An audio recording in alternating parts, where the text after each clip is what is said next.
Avez-vous déjà entendu quelque chose dans des contes de fées et ne pas y croire, mais tout d'un coup, vous le voyez dans la vraie vie et quand tu racontes ça autour de toi, personne ne te croit. Aujourd'hui, je veux vous donner le récap du film Troll 2022. Dans la première scène, on voit une petite fille, Nora, faire de l'escalade avec son père et lorsqu'ils atteignent le sommet, le père dit à sa fille que le nom de cette montagne, c'est les montagnes des géants. Nora dit qu'elle ne croit pas aux contes de fées et on coupe à 20 ans plus tard. Nora est paléontologue et elle essaie de trouver des fossiles avec son équipage, mais leur recherche semble être une impasse et ils doivent l'arrêter à cause du budget. Mais Nora est très persistante et croit qu'elle peut trouver quelque chose. Quelques instants plus tard, elle trouve un énorme os dans le sol, mais il n'appartient pas à un dinosaure. En même temps, nous voyons quelques manifestants qui sont contre le gouvernement faire des tunnels dans les montagnes pour les chemins de fer en détruisant les montagnes et quelque chose de bizarre se produit quand ils font sauter le tunnel. Ensuite, nous sommes allés à Oslo où ils ont appris les nouvelles de l'incident récent et ils ont essayé de l'analyser. Ils envoient quelques hélicoptères et jettent pour prendre des photos et ils voient de trous géants au sol.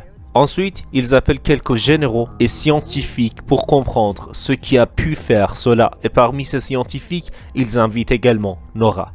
Nora est en train de célébrer sa découverte avec son équipage et un hélicoptère atterrit et la prend. Lors de la réunion, Nora est choquée du nombre de scientifiques, de politiciens et de militaires importants présents et sait que c'est sérieux.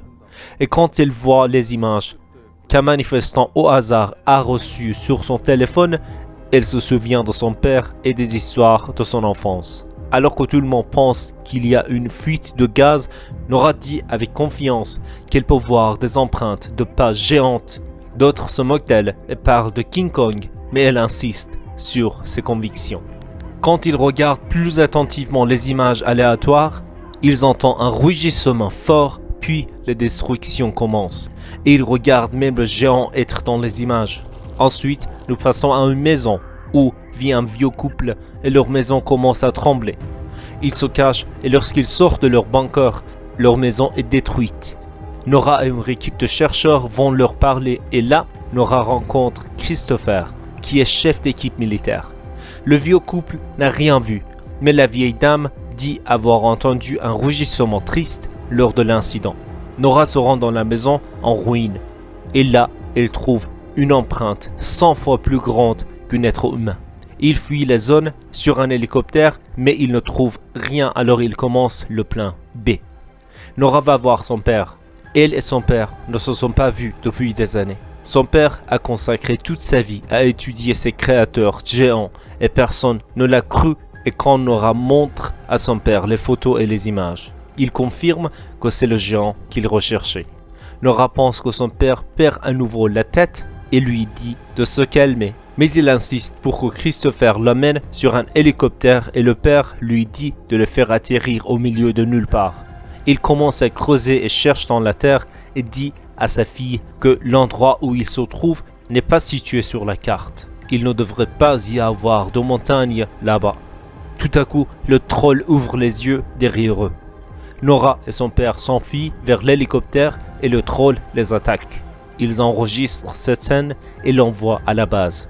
Lorsque Nora et son père arrivent à la base, comme d'habitude, les responsables proposent d'attaquer le troll avec toute la puissance des armes dont ils disposent.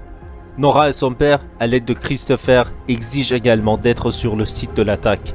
La nuit, le troll se lève et on voit que d'innombrables coups de feu lui sont tirés. Mais il ne subit aucun dommage, même lorsqu'il tire dessus avec un tank. Nora et sa père se cachent sous un arbre, mais le troll, qui peut sentir le sang, mange un des soldats blessés. Le père s'avance lentement vers le troll en essayant de le calmer, et ça marche un peu. Jusqu'un idiot essaie à nouveau de tirer sur le troll et qu'il se déclenche et se retourne. Sa queue faite de cailloux frappe le papa et il meurt. Frappe le père et il meurt. Le lendemain, il recherche des histoires sur les trolls dans l'histoire et les contes de fées pour trouver une faiblesse et finalement, il voit que dans les années 1800, quand ils ont construit des églises, les trolls les ont attaqués parce qu'ils détestaient les cloches et qu'ils lançaient des pierres sur eux. Andreas, l'assistant du vice-président qui a aidé Nora et Christopher tout au long, approuve cette idée et il commence l'opération. On coupe dans un parc d'attractions et le troll arrive. À ce moment-là, Christopher arrive avec des hélicoptères et ils ont tous des cloches pour distraire et affaiblir le troll. Le troll en colère attrape l'un des hélicoptères et se lance vers un autre. Lorsque le deuxième hélicoptère est sur le point de frapper un enfant, le troll sauve l'enfant et attrape l'hélicoptère en plein vol. Leur tentative a échoué et le troll s'est enfui. Et lors de la rencontre suivante, ils se rendent compte que le troll se dirige vers la capitale. Ils décident donc d'évacuer la ville et de la bombarder. Mais Nora croit toujours qu'il existe un moyen plus intelligent. Andreas démissionne parce qu'il est d'accord avec Nora. En même temps, nous voyons que les images du troll ont fui partout dans le monde et tout le monde sait maintenant qu'il y a un troll en Norvège. Quand Nora voit que personne ne la croit à part Andreas et Christopher, elle essaie de comprendre pourquoi le troll se dirige lui-même vers la capitale. Elle lit les recherches de son père et amende quelque chose écrit dans les dernières parties de ses études.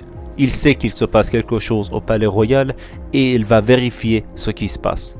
Dans le palais, Nora rencontre un vieux majordome qui était un ami de son père et il l'amène dans un endroit secret sous le palais. Là, elle constate que les trolls et les hommes ont vécu ensemble pendant de nombreuses années. Elle voit beaucoup d'os géants dans cette grotte et se rend compte qu'il s'agit de la famille du troll et que ce qu'il cherche. Quand elle veut regarder les os, elle utilise une lampe de poche et voit que c'est efficace même sur les os des trolls morts. Il pourrait donc le tuer facilement. Dans la scène suivante, nous, le vice-président et le général, prévoyons d'utiliser une puissante bombe pour tuer le troll. Une bombe qui pourrait niveler la ville.